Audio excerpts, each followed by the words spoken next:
All right, here's the thing. I'm dead. I ain't even in my house. I'm a spirit. I was once a critic in a studio, and now I'm dead because I crashed my Chevy into the river. And now I'm trying to scare these new residents who's coming into my studio, trying to take over, trying to renovate and change things up the way that I wouldn't even want to live in my space. And plus, it's a white family, and that makes it harder. So what do? I ran out of options, and I don't know who to go to. I can't even go to a real estate agent because I'm dead. They can't see me. So the only person I can go to is the Master Frighteners, who goes by a name of two names, who is the ghost with the most. And by the count of three, and by the mention of three times of his name, he shall no longer leave me alone. Let's do this. Beetlejuice, Beetlejuice, Beetlejuice.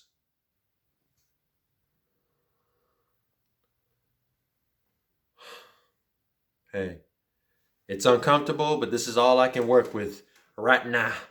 Now, this would be the part where I properly introduce myself if I was alive, but here you are, here you are, dead with me in the afterlife. So if I was alive, I would say, welcome to Sterling on Cinemas, the cinemas with S, blah, blah, blah, blah. But we can't get into all that because now we got to deal with Mr. Beetlejuice Bay.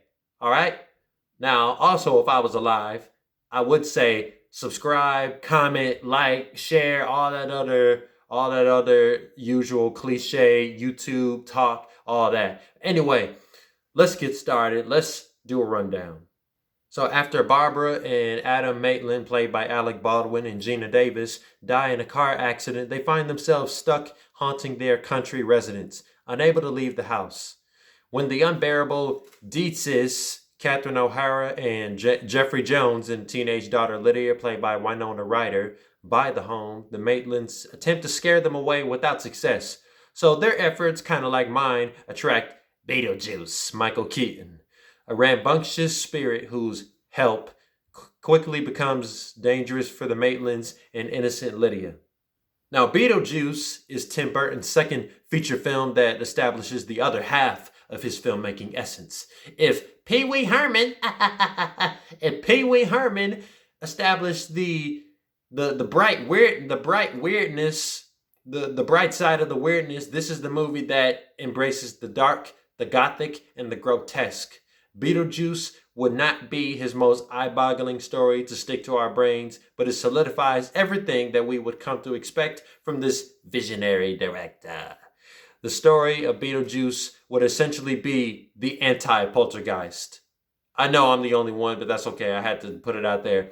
It has a take on the classic horror film, but it leans more on the fantasy feels rather than the horrific elements.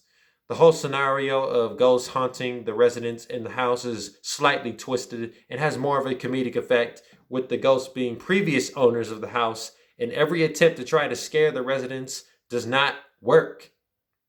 So we would not expect the ghosts in the house to be or look tangible or opaque, but we know that the residents who live in the victimized house would start to notice something, but then play denial in order to allow the movie to exist. That's why they always throw a white family in the horror films. That's the only way it's going to be over 100 minutes. See, if it's us, it's going to be 10 seconds because you know, we got things like this, and we going to run out that house because we know how to act when we around the spirits. You know, white people, if they see blood dripping on the floor, if they see blood dripping in the toilet, you know, they're going to think, that's strange. We should call a plumber. No. However, the cluelessness here of spirits in the home are structurally one-sided. This all changes when the ghost with the most starts his shenanigans. Alec Baldwin and Geena Davis's characters don't feel very far-fetched from your average on-screen horror couple who are victimized, but they are both the predators and the prey. Until they eventually come to the realization that the only person that can see them in the house is Lydia. Lydia I'm talking about, is clearly somebody who's identified as someone with a gothic and morbid appearance, and is a reminder to everybody as to what the typical Tim Burton character design looks like. It's very twisted, it's very eerie, very fantastically horrific. If her appearance does not make it clear, then the creatures of the afterlife should give us an idea, whether it is unorthodox or deformed, or a mixture of both. I would say that Michael Keaton's Beetlejuice would be the start of a consistent streak of how Tim Burton's original characters would stand out more than everything else in the film. Original characters, that excludes Batman. Although that is one of my favorite films from him that I'm bound to do way later in the future. Stick around for that. But my personal favorite from him, I made a review on it earlier in my career, Edward Scissorhands. I love that movie. I love that misunderstood multi-tool.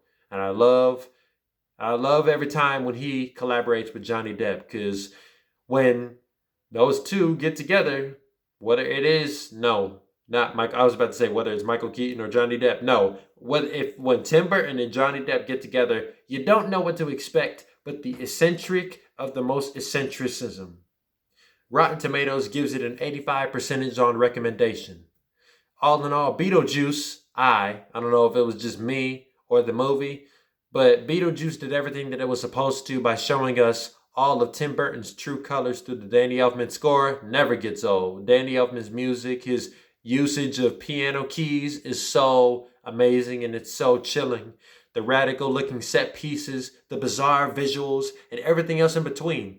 Beetlejuice, while not his best movie in my opinion, I said my favorite one of his is Edward Scissorhands.